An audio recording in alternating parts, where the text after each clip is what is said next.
Hi, everybody. Happy Thursday. We've been working on the study series Unsinkable Faith by Tracie Miles this last few weeks.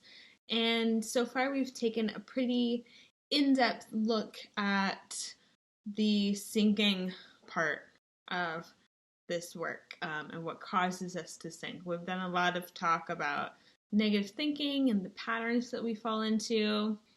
Chapter 3, which is what we're going to start on today, is titled Count the Cost. Again, it's about that negativity, the weight that holds us underwater, causing us to sink. But there is good news.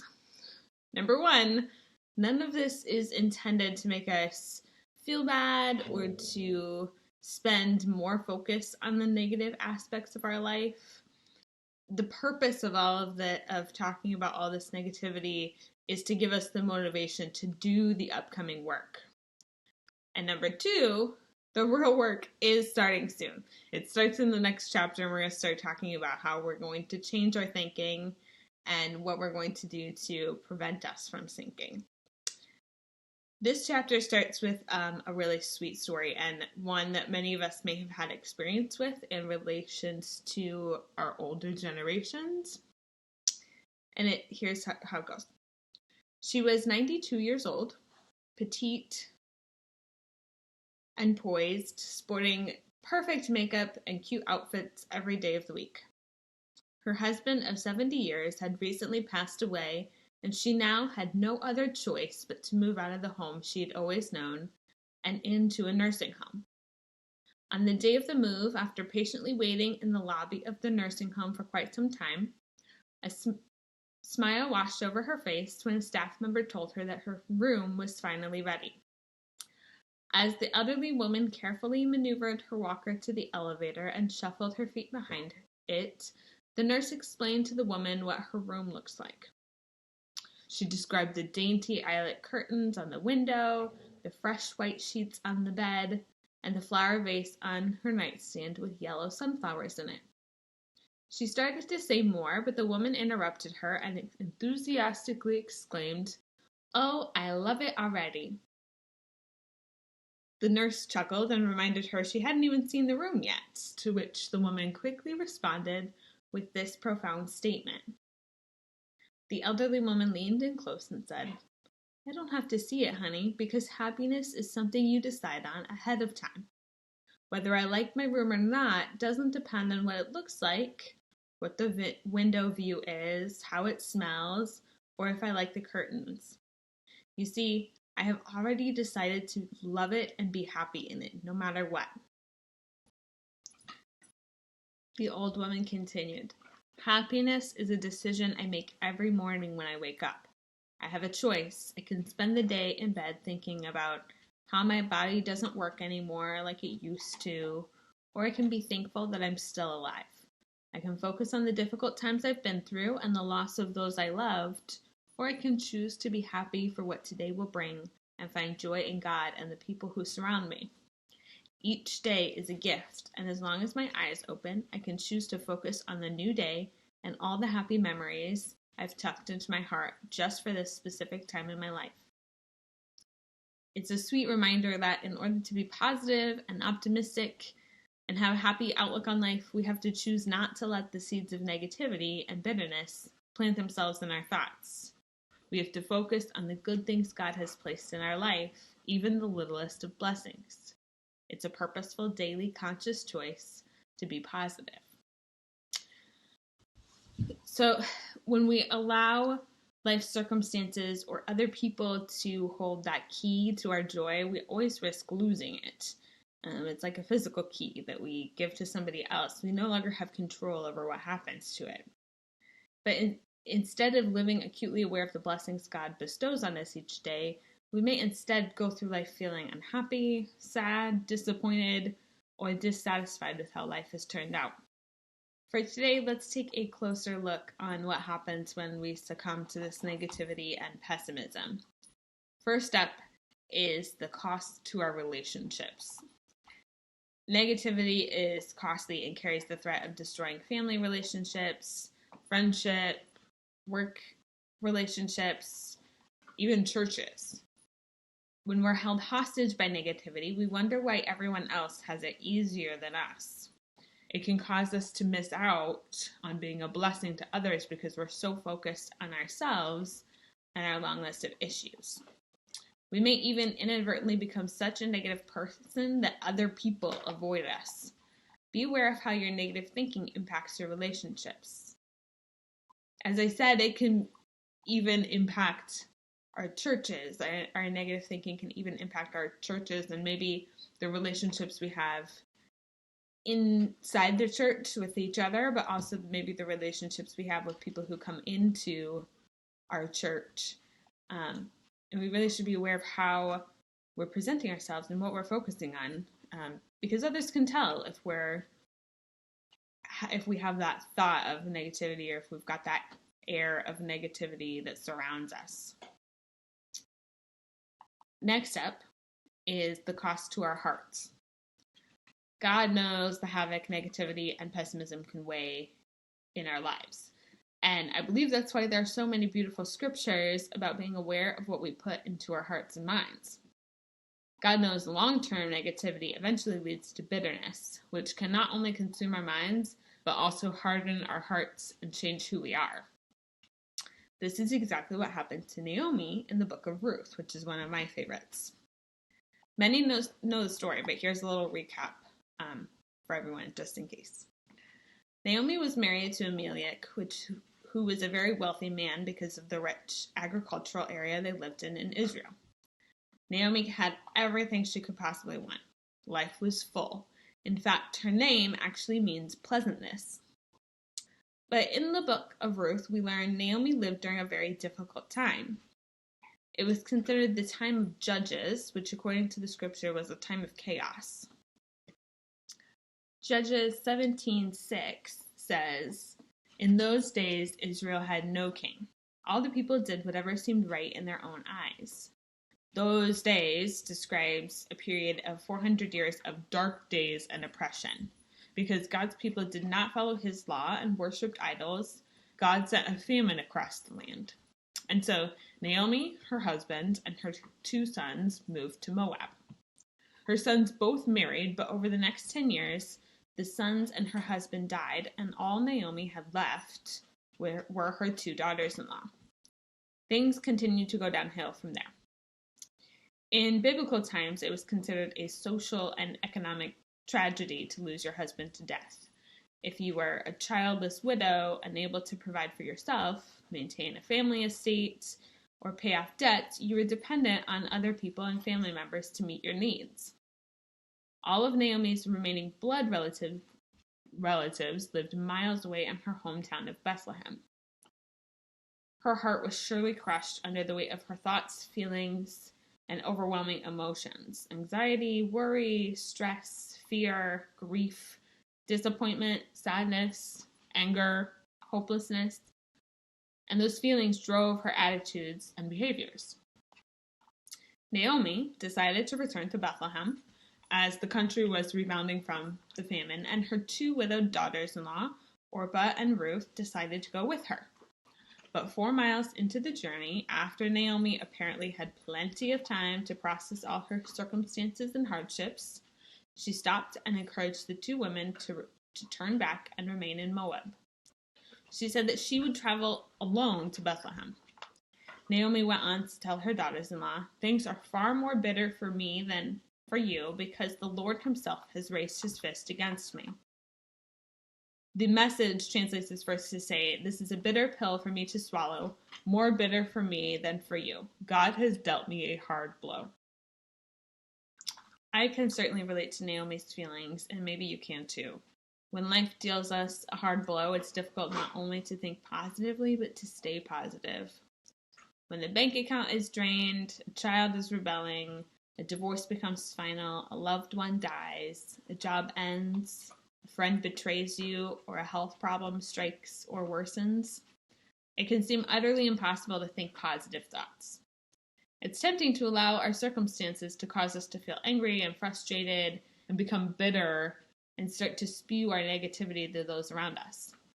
Naomi fell into this temptation, and her brewing bad attitude had only just begun.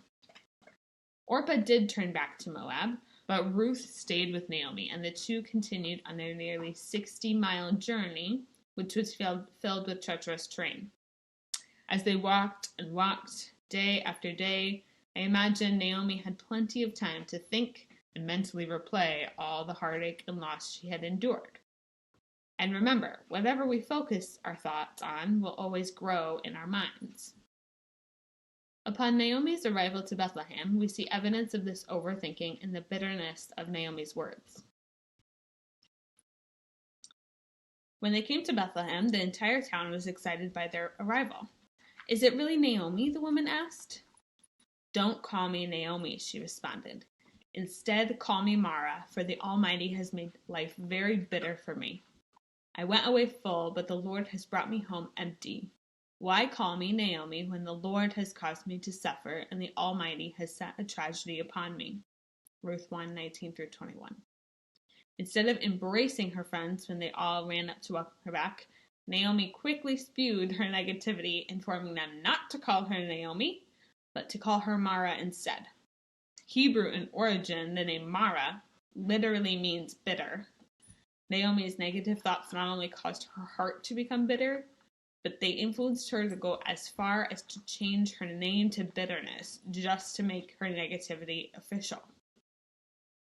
Her new name personified the status of her new opinion of herself, her life, and her God.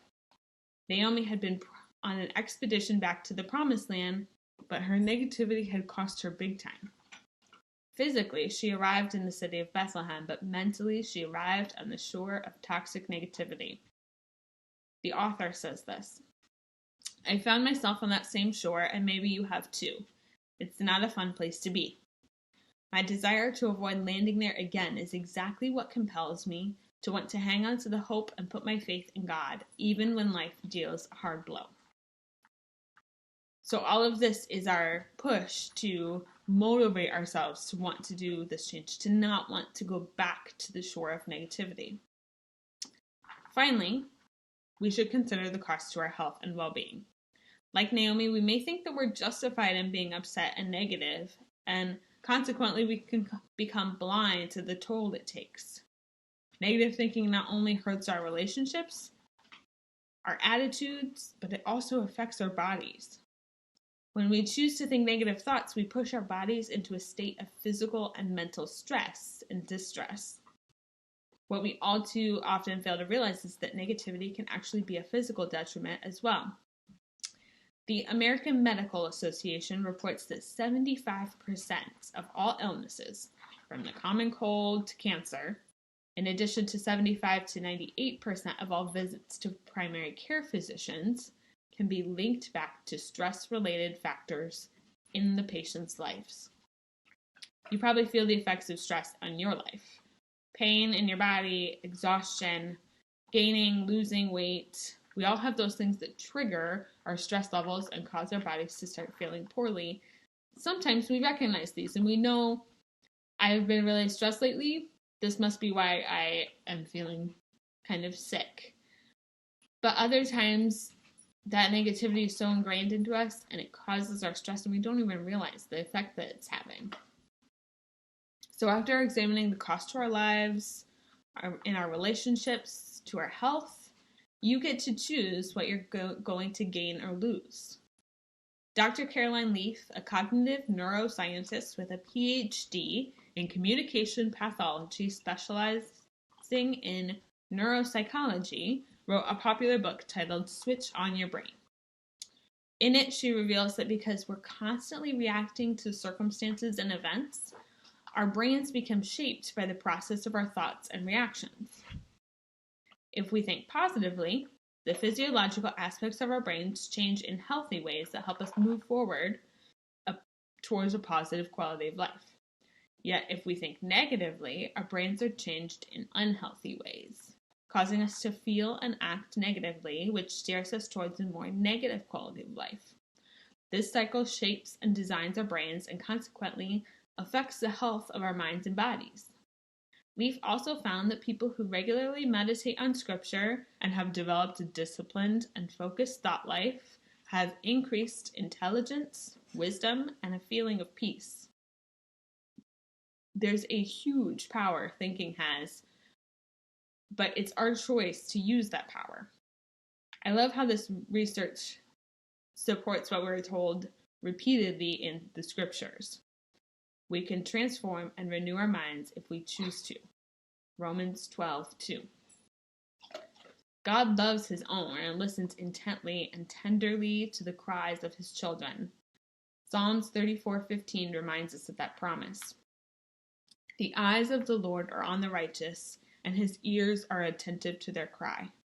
The Message words it to say his ears pick up every moan and groan. No matter how much you're hurting or how angry you are at your situation or how unfair you think God is being in your life, how forgotten you feel, how much moaning and groaning you do, please know this. God still listens, hears, and catches every tear. He loves you nonetheless, without question. And he can redeem and restore our minds, our hearts, and our lives. Eventually, even Naomi's perspective and attitude changed for the better, because her life was positively redirected because of her faith. Her daughter-in-law, Ruth, ended up marrying a man named Boaz, and they soon had a son. Naomi had the blessing of living with them and helping them raise their little boy. I love how we see that although Naomi's optimism and attitude were shaken because of her hardships and losses, God's love for her was never shaken. It's okay to feel like life has treated us unfairly and to feel desperate for God to do something. It's something normal that all of us go through. It's natural to sometimes doubt whether he sees what we're enduring and cares about what we're going through, and it's okay to acknowledge and admit that we're stuck in a pit of negativity and pessimism. All of these are reasonable human emotions. But it's not okay to be stuck there. The cost of negativity is high. We might lose our relationships, our health, and our ability to be a blessing and a positive role model to others. However, when we release our burdens and the negativity that clings to them to the one who hears every moan and groan of our lips, we gain life, joy, health, and happiness. This week's challenge is about seeing the qualities of negativity and positivity around you. First, think of the people that you might avoid in your life because of their pessimism and negativity, and write down the qualities that cause you to avoid them. And maybe think of what their negativity costs them in their lives. Then think about the people you love to be around because of their optimism and joy, and write down the qualities that you admire in them and how their optimism has brought blessing to their lives and to yours. Of these two people you've written about, can you see the difference their attitude has made in their lives? Who do you want to be most like in your life? Now write down 3 things you can do in the next week to begin living out your commitment to let God transform your mind. Make these really practical and applicable in your specific circumstances and with the people in your life. Here are a few examples. Compliment the coworker I despise. Express gratitude to a parent with whom I struggle. Praise someone of whom I'm typically most critical. Speak kindly to others of someone who gets on my last nerve. Or come up with 2 positive benefits that could result from an adversity I'm facing. Enjoy this practice. Let the optimism and joyous traits make you happy and well. I'll leave you this verse and prayers today from Romans 8:28. And we know that God causes everything to work together for the good of those who love God and are called according to his purpose for them. And Romans 8:37, no, in all these things we are more than conquerors through him who loved us. Have a blessed and wonderful week. I'll see you back here next week for our next chapter of study.